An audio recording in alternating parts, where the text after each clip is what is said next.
Autistic teen gone for more than a month now, growing more frantic. 15-year-old Sebastian Rogers has not been seen since he left his Tennessee bedroom barefoot with a flashlight. Joining us now, Sebastian's parents, Katie and Chris Proudfoot.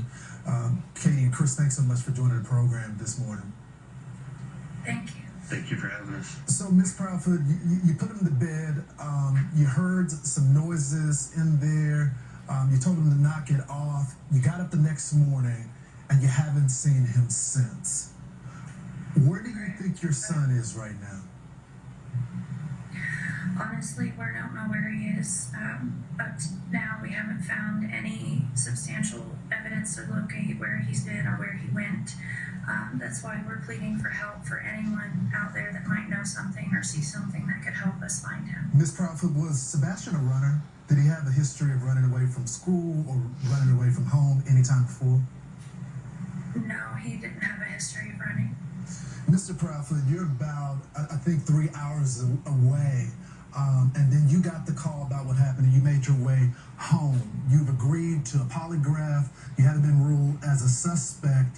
What do you make of some of the criticism of some people online, some critics saying that they think that you're involved? It's their personal opinion.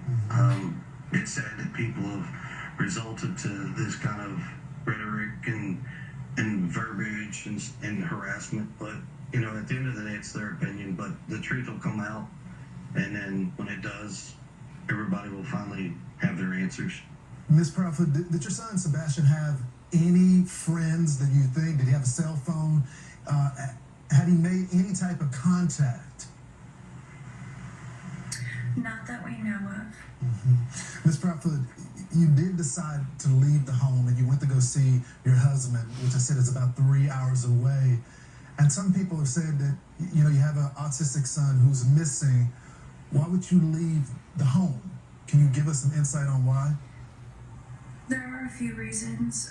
We are posting flyers every direction we can, but at the same time, there were quite a bit of people that were, you know, sending some very threatening and hateful messages to us. They're following us. They're driving past our house all hours of day and night, disturbing the neighborhood, and the neighborhood is very upset, concerned, and people are worried about their safety at this point. So one of the reasons that I did that is in the hopes that if we left for a couple of days, that it might calm that down and give our neighbors a little bit of reprieve as well. A quick follow-up, Ms. Proudfoot. His biological father has said that he doesn't believe that he would have been barefoot because of a traumatic experience that he had stepping in a pile of ants.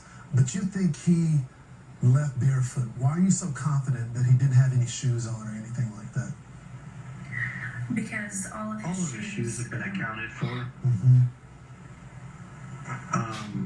As far as now, all of our shoes have been accounted for, mine and my wife's at this point. So, I mean, there is no other answer as to what he would have been wearing at this point. Yeah. Thank y'all so much for joining us on the program today. Our number one concern is to get Sebastian home back to y'all.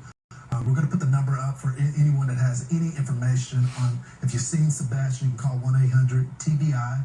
That's the Tennessee Bureau of Investigation. TBI Find. We'll put up the timeline. If you were in any of these areas, we hope that you'll reach out to the number. Katie and Chris, thanks so much for joining our program this morning.